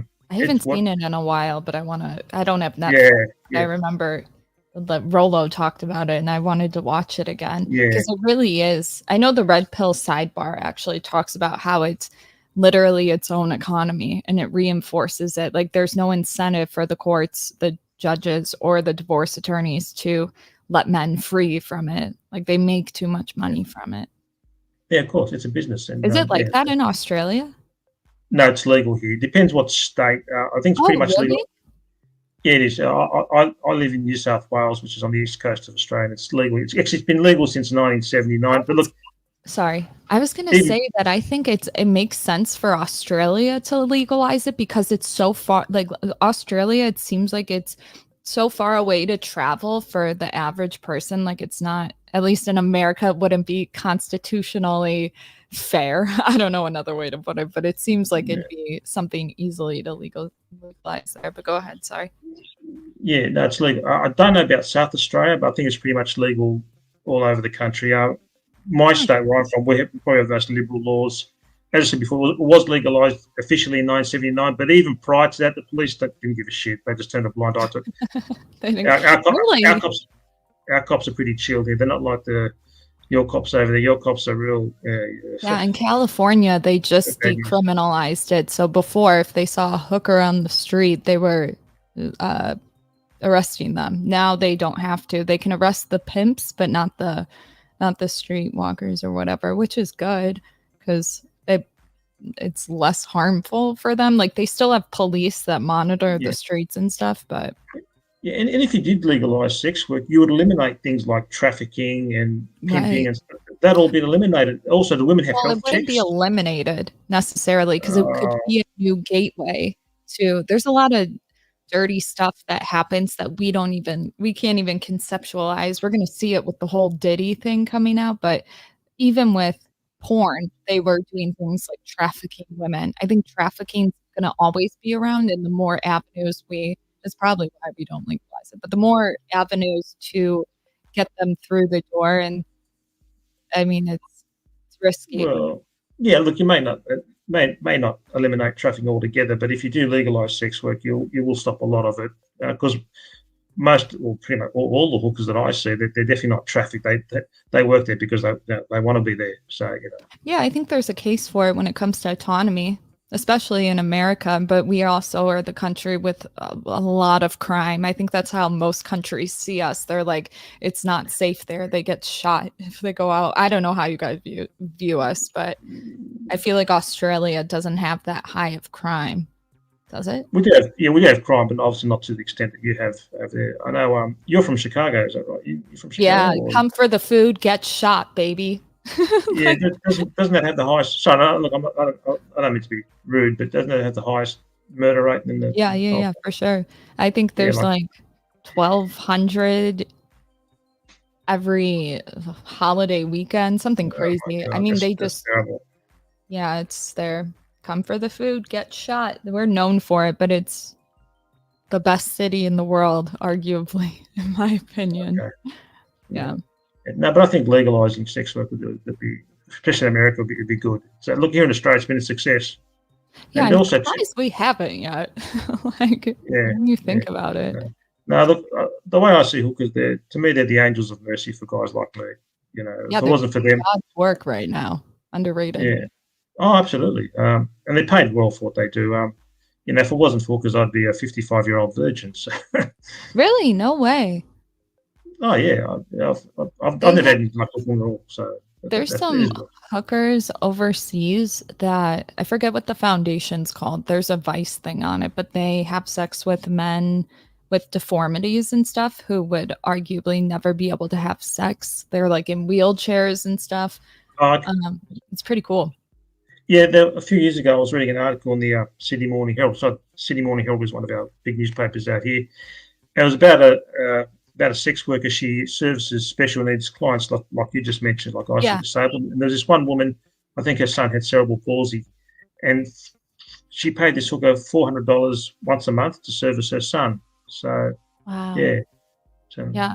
I think it's so awesome, actually. It what makes a a great case for sex being a fundamental human right, doesn't it? yeah, absolutely. Yeah. Look, Intimacy. it's not. Yeah, I mean, look, my own mother knows that I see hookers. You know what? She's supportive of it. Really? She goes, look, I love yeah. that. She says you're a man. You know, you have needs, and those needs have to be met. I mean, she'd prefer to see me, loving monogamous relationship with a woman. So would I. But Yeah. she knows that's the only way I'm going to get laid, and she's supportive of it. She goes, yeah, go for it. Yeah, and the women probably in the industry are really friendly. I feel like they couldn't be bitchy. I don't know. Well, they can't, and then they've got to give their clients a good service, because if they don't get the return business, do they? Yeah, because it's a very intimate thing too. Like nobody wants to feel uncomfortable. If you go to a bar and the bartender makes you uncomfortable once, you're probably not going to go there. And like when it comes to sex, it's even on a larger like scale. Like I don't want to go there if it was weird. In Australia, we have a website called Punter Planet, because here in Australia we call what you Americans call a John, we call him a punter.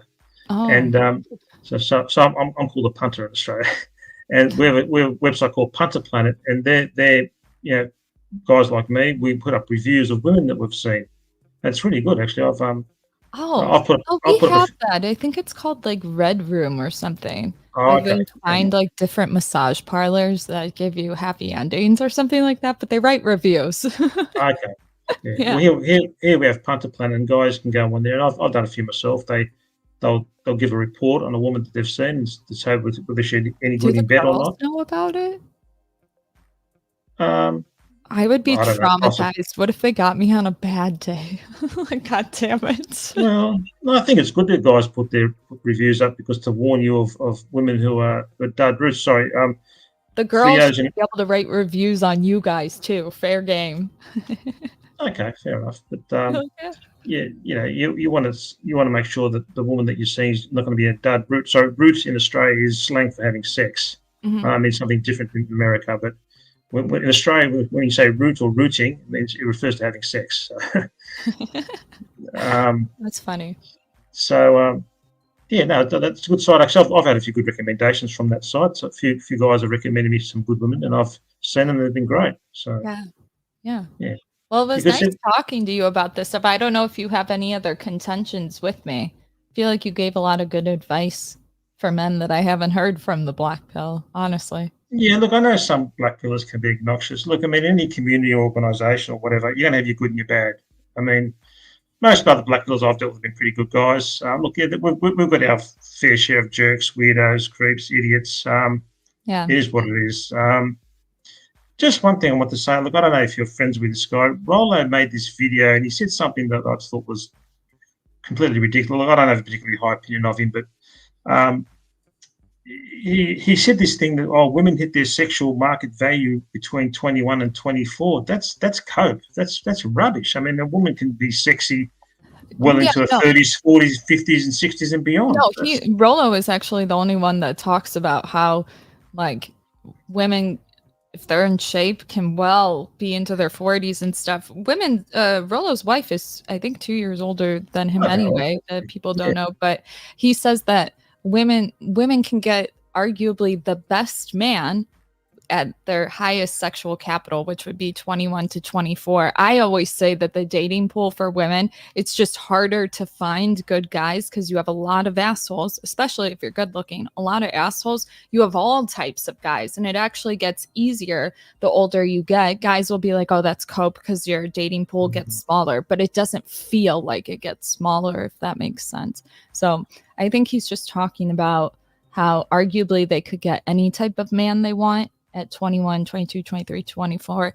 But Rollo says women are hot as fuck, as like there's some women that get hot as fuck, like they're not gross or whatever. Yeah, but, I don't know. But yeah, I think it's cope when I see it more on the black pill side, maybe. I don't know, more What incel. I don't know if I would say black pill, but they'll say women's peak is from 15 to 21. Anything after that, no thank you. And I'm like, that's that's a ridiculous. pro. Yeah, no, absolutely. I agree with you. That's absolutely ridiculous. Yeah. I have a preference for older women, and some of the hookers that I see are in their 40s, 50s, and 60s, and they're still hot as hell. They're beautiful, absolutely stunning. And no, if a woman, a well-preserved woman, she looks after herself, she can look for a very, very long time.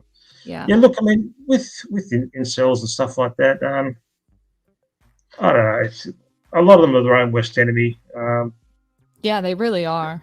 Well, but then again, a lot of them too, it's not their fault. I mean, if you're just that unattractive, it's going to be hard for you. And Well, look, no, just those on, are the guys that actually don't listen. They don't want to put in the work. They act like they do, but they don't. And the reason I know this is because when it comes to grifters and shit, they always talk about how if you really want to make money, talk to women because they'll actually change their situation. Guys won't. So it's almost like you don't make money off guys. A lot of people think that red pill guys, for instance, make money off of these dudes.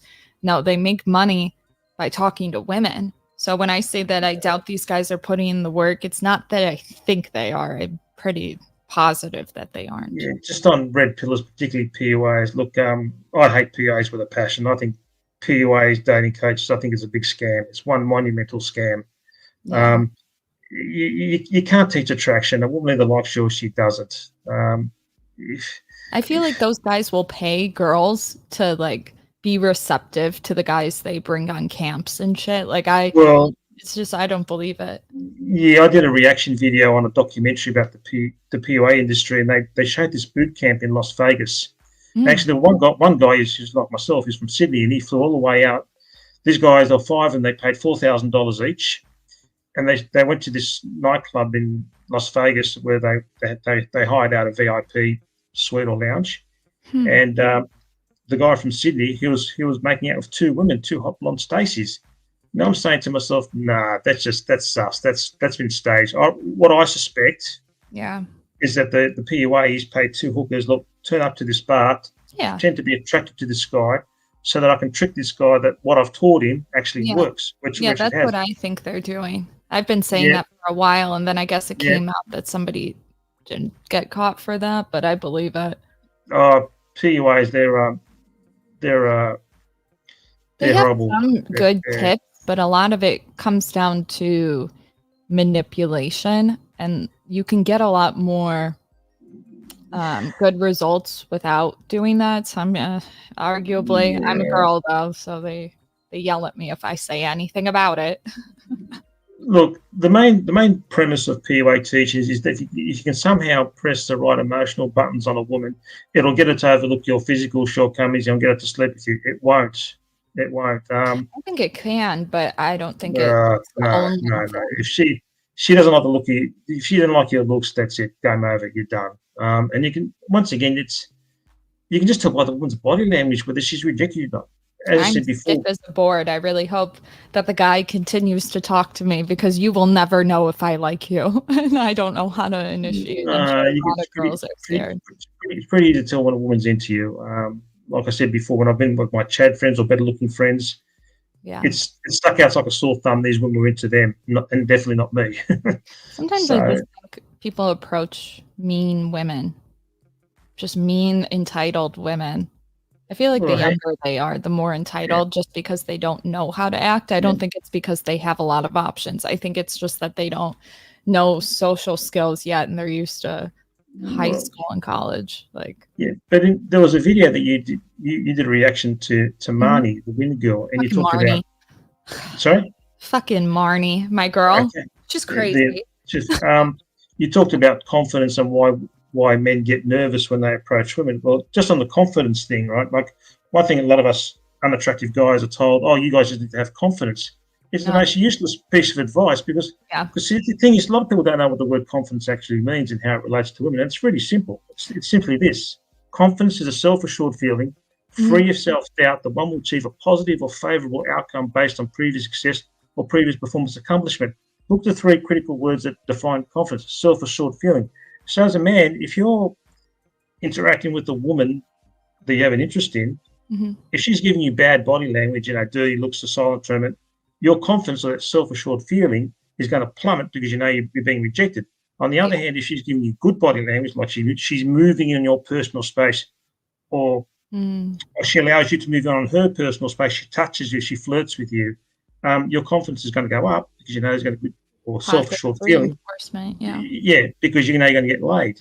So you can only be as confident with a woman as she allows you to be. So when women say they're attracted to confidence, what they're really saying is we're attracted to tall, good-looking men who have the confidence to approach us after we've given them the green light to do so. So I always say confidence, if I ever do endorse it, confidence equals standing up straight and speaking from your diaphragm. From all the women that I've talked to, when they're like, just be confident, it's like, be bold even if you're wrong. Like the guys that will cut the line, like trying to order a drink and they're loud or whatever, they're the tall guy you're talking about. It's like girls find that attractive even though they're being a douche. You know what I mean? Like there's certain ways to come off confident, even in the way you speak, how you say it. But these are things that are really hard they're not tangible per se, and they're going to be different depending on the woman. That's why you need a lot of experience being just around women to really perfect it. But confidence is the byproduct of success. You've got to be successful first. No, trying is going to be like the indicator of whether you have success. If you don't try. Yeah, but some men, I mean, I've only, in terms of face-to-face, I've only approached about 100 women, which is not much compared to a lot of other guys. But there are some other black pillars, incels that I've spoken to. They've approached thousands of women and got little to no results. Like, why would you do it to yourself? Just why? It's just for fun. See if you can get it. They need to reframe it, honestly. When you try to frame it as like, I'm going to get this girl's number. Yeah, it's like, okay, but let's be honest. You get the number, she flakes. Like, it's very difficult. Like getting the number is only one issue. And if you're like, you guys say, oh, she has to be attracted to you. I say no, because if she did, she would answer and go on these dates. You know what I mean? It's like, what did the attraction do then? Yeah, but I mean, if you're getting rejected that many times, your confidence is going to be shot to pieces. It's just going to destroy. They're probably boring through text. From a girl's point of view, literally, there's two ways that a guy messages a girl on Tinder apps. Hey, most of them say, hey, wanna fuck. They have no social skills. What the fuck is wrong with you? You could be like, hey, you dropped something, your standards, hi, I'm Tori. Or like something funny, but they won't even do that no matter how many videos say, use something from her profile and respond to it. They don't listen. They don't. You might, but most don't. Okay, some guys are a bit like that. Like, I mean, if I was to message, well, I'm not on any dating apps, but if I was, I wouldn't say something like, that's fuck, so pardon my language. But usually the older guys get it. It seems to be the younger guys right now that don't get it. Yeah, well, even if I was a young guy, I wouldn't say something like that's fuck. I mean, obviously, I'd say something like, hi, my name is, we'd like to have a chat, I like your profile, would, I'd like to have a chat. Yeah, but what else are you going to say? I'm saying the older guys, it's like they don't objectify women in the same way that these men do, because porn, they grew up on porn. Like the older guys, it's like they still didn't have it online yet. They were going to the like store to get it, Now it's like these men have like porn induced erection dysfunction, whatever it's called. Like they really view us in these positions that don't feel good to women. Like I think they did a study and they said when it comes to a porn homepage, there's only a 17% chance that it depicts pleasure from the woman's perspective. Like it's all just made for the male gaze and shit. So older guys, they still have the experience of having the longer porn. Okay, it was like a movie. You know what I mean? Yeah, just on the porn thing. Look, I've viewed a lot of non-violent heterosexual porn. I don't take it seriously. It's a joke. It's fantasy. It's more comical than anything else. I don't take it. Yeah, look, some guys do, and that's wrong. That's another thing. From experience, most guys think the violence thing is what women want, and they cope about it. No. They do. It's like annoying. I've never watched violent porn. No way in hell. No, that's sick. That's disgusting. That's wrong. Yeah, look, if guys watch that, no, they shouldn't be watching that stuff. That's just wrong. Well, they'll say that the girl asks for it. I'm like, well, the girl's fucked up too. She probably had a bad experience, and now she's trying to like appease the male gaze because that's kind of what we're taught to do. But they don't actually like it. Just on porn, I was watching a good video where they were interviewing a retired female porn star. She was talking to a urologist, and they're talking about male genital size. And she said, what you see in porn movies where you say you're seeing a woman, she's getting pounded by a guy who's got a dick that's 8 or 10 or 12 inches long, and she's pretending to get turned on. It's actually quite painful for them. It hurts. It really is. And what women prefer is girth or thickness. As a man, you're better off being, 5.5, 6, 7 inches. I've been with boyfriends that were smaller than that, and it was painful. So when I see stuff on porn like that, I feel like I'm being torn in half. I can't watch it. It's disgusting. Well, that's what this female actress said. She goes, women aren't turned on by massive penis. The only ones that have a loose vagina and are probably hoes that you don't even want anyway. And I was reading a medical site. I think the length of a woman's vaginal canal, I think, ranges between 3 to 7 inches, depending how tall the woman is. So as a man, any more than 7 inches, it becomes a law of diminishing returns. It's just going to be painful for the woman. So I think if she's turned on, it gets longer or something for the girl. Somebody want to check on that? I think it starts at 3 inches, and if she's turned on, it goes to like 4. I don't know. Yeah. I don't know female anatomy. I should, but I don't. Yeah. This female, retired female porn actress, she said, as long as you're at least 5, but as long as your member is thick, women love that. And actually, one of the mature age hookers that I saw once, she told me about a client she saw, and she said, he was about 8 inches, and I said, oh, you'd love that. She goes, no. She goes, I could feel the front end of it. That's another leg. Like that's like a forearm. Like no. Yeah. She said she could feel the front of it, but she couldn't feel the sides because it was a very thin. The guy had a very thin member. And no, they prefer thickness. Women like men with a thicker member. I just prefer that they're nice. Yeah. And just with porn. I mean, I don't take it seriously. It is what it is. It's just fantasy. Don't take it seriously. A lot of women are not having fun right now, though, because most men don't see it any other way. That's how they learn. And I mean, it kind of makes sense. Why would you learn it anywhere else, right? Well, one thing porn has taught me is how to get a woman off. Questionable. No, I don't know how Australian porn is. Maybe it's better. America. Well, we don't have much. We don't have much here compared to what you guys have got, or even compared to Europe. But no, I've learned a few things from porn movies, how to get a woman off. Because look, even with some of the hookers that I've seen, I mean, a lot of them said they've had orgasms. Look, maybe they're faking it. I don't know. I know women have a reputation for faking them, but just say I know that you're faking it and see if she confesses. Keep going though. I don't know. Well, when I'm having sex, they're pretty wet down there, so and they haven't put any lube down there, so they're pretty wet. So I don't know. She'll put her vagina pushes you out when she orgasms. That's what I think. I don't know if that's that. But... Well, one of them squirted on me a few times, so I must have been doing something right. So yeah, I don't know. I don't know about the squirt. Yeah, that's what they say, but I don't know. What if like she just had a lot of lubrication, and then once you come out, it just all comes out? Like I don't know. I just haven't read it. Yeah, look, I don't know. I mean, but look, I do my best. You know what I mean? But one thing I found that women like is when you massage their shoulders. They love that. Massage her what? Their shoulders. Their arms. Yeah, hell yeah, and our hair. Love that. Like right. Well, I don't touch. I don't touch unless the hair. Unless they have extensions, don't touch it. Yeah, no, I won't. No, yeah. I find when I massage their shoulders, they really get turned. They really get them off. So yeah. Look. Even though I have to pay for it, sex has got to be a mutually pleasurable experience for both parties. You know what I mean? I want to see her get off before I do. Yeah.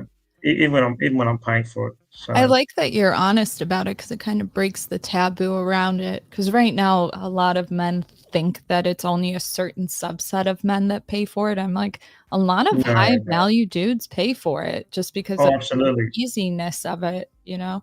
Yeah, there's yeah, no, well, of course. And well, I used to think there was only just ugly, sub No, three guys no, like no, no, me. no. A lot of the Oh, no, guys no. my friend have said were really attractive Uh, and like business dudes and shit.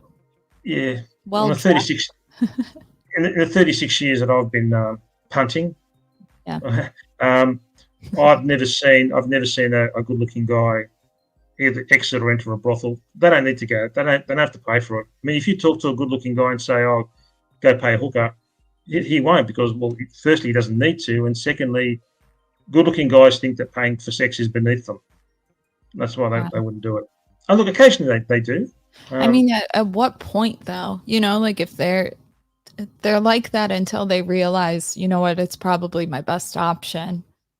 I don't know. A well, it's lot of cheap. people judge on a lot of certain things before. It's cheap. It works out cheaper, and also too, as a man, why would you waste your time trying to pick up all in a nightclub when it'd be cheaper for you to go to a hookup? Once you, look, you go to a nightclub, okay. Once you factor in nightclub entry fees, Yeah. the cost of alcohol, even if you buy alcohol for yourself, then you're going to have to pay a very expensive taxi or Uber fare to get home because you're going to be under the influence. Well, does it feel transactional? I think that's probably what the men don't like about it. Like, is it so obvious? Like, you go in there, you're done, then you go to a register and you pay. Like, how does it work? Do you put it in an envelope and just sit No. on there somewhere?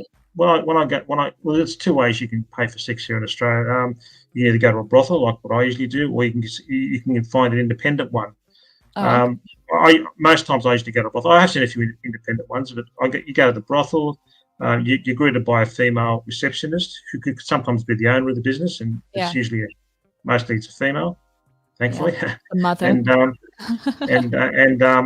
Yeah, she'll put you in the room, then she'll bring the women out, and you pick the one you like, and then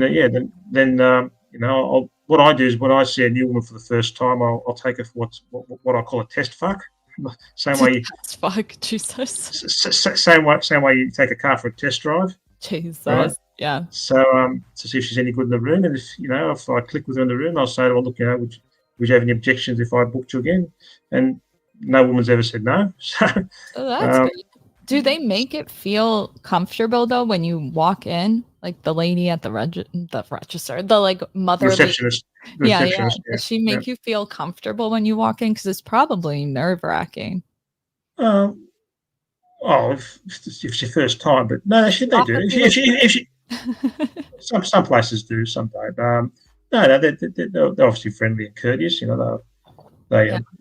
then what I do is once I click with a particular hooker, I'll see her over and over again. And after a while, there's some hookers that I've been seeing for years. Really? Because we know each other and we like each other and we get along and we click in the bedroom and I'll get along famously. Beautiful. It's kind of cool.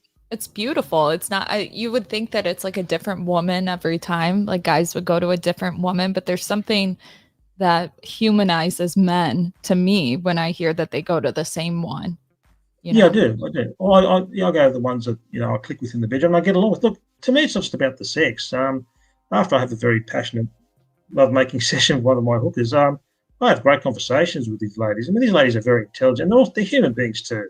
Yeah. I mean, it's not just about the sex. It's the interaction. The conversation. And I get along famously with these ladies. Absolutely famously. Yeah. Some of them even allowed me to see them in their own homes. I mean, I started to pay them. So but they trusted me. And, that's awesome. So doing God's work, I feel like those ladies. I love that. They're the angels of mercies for us sub-3 men. So I used to be really judgmental about it, even when I did that research paper. But like the more that I've heard about men's experience, the more I'm like, why does it really matter? Like I have no real objection to it. It's all just sort of morale. Like it's like virtue signaling. like there's no actual argument over why it's not good other than the exploitation maybe, but I think Yeah. autonomy is the big thing, and if somebody wants to do it, why not? Yeah, look, where women are underage or they're being trafficked, that should be outlawed, 100%. For We've got sure. no disagreement. 100%, that should be outlawed, 100%. But I used to think that maybe if they put an age thing on it, like the girl has to be at least 25, but I understand that there's like a market to do it earlier. I just know that a lot of girls have a shift, and if I stuck with the same things I was doing in my early 20s, I doubt it. Like you have like a maturity that happens around that time. Yeah, well, most of the hookers I've seen have been, well, they've been older than me. Like when I lost my virginity back in 1988 when I was 19, she would have been in the mid-20s. Yeah. And pretty much every hooker I've seen has been older than me. The only time I saw a really young hooker, I only saw her once. She was 19, but I was 19 as well. So yeah, so then that wasn't too bad. But but pretty much and over the last 25 years, well, pretty much every hooker's been older than me, and or within a reasonable age range. I mean, age at the moment, appropriate, it sounds like. yeah, the youngest hooker I see now, she's 45. She doesn't look a day over 25. She definitely hasn't hit the wall. What's her she's a secret? lady. You gotta ask her. Tell her I want to know. Oh no, I did that. She's from Thailand. Beautiful. Oh yeah, she's already stunning. got the good genetics. God damn. Yeah. I know. I asked her, how can you look so good at your age? She goes, oh, she stays out of the sun. Good. She's healthy. She really looks after her skin. She's a very well. She definitely has not hit the wall. No way in hell. Yeah. Some people got it, and she treats me like an absolute king. And I treat her like a queen. So even some of the hookers that I saw, like I'll give them a massage. Yeah. I say, look, would you like me to give you a massage? Yeah, they appreciate it. Yeah. So. This was fun. I learned a lot. All right. Yeah. Look, I mean, I'm a black pillar, and I stand by my views. But at the same time, too, I don't hate women too. I don't hate women. What would be interesting if you ask the girls? Would you be fine asking them like if they go for looks first? And to be honest, like if you tell them this girl wants to know, they'll probably tell you. They have no reason to lie. Well, depends. Sometimes women will be honest. Sometimes they won't. Sometimes they'll virtue signal. So yeah, that's true. Just be like, it doesn't matter. Just we're trying to get like good demographics together. Like I don't know. Yeah. All right. Yeah. Well, it sounds like you got a phone call, so I'll let you go. All right. It's been nice talking to you, and thanks for having me on. You have a great day. Thank you. Bye. All right, guys. It's 8 p.m. Maybe we'll do a call-in later, but comment below this video if that's something that I should do or not. Like the video, comment, subscribe. Okay, bye.